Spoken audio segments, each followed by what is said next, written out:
اگر کوئی شخص انتقال کر جائے تو کیا اس کے اوپر صدقہ فطر واجب ہے؟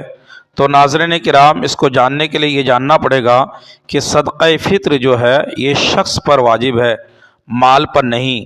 لہذا اگر کوئی مر گیا، انتقال کر گیا، تو اس کے مال سے صدقہ فطر ادا نہیں کیا جائے گا۔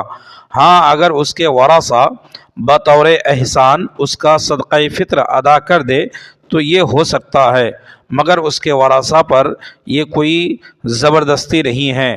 ہاں، اگر میت یہ وصیت کر جائے کہ میرے مال سے صدقہ ادا کر دینا، تب تو پھر اس کے ورثہ پر لازم اور ضروری ہے کہ اس کی تہائی حصہ سے صدقہ فطر ادا کر دیا جائے، اور اگر اس کے ورثہ اجازت نہ دے تب بھی ادا کرنا اس کے لیے ضروری ہے۔ السلام علیکم۔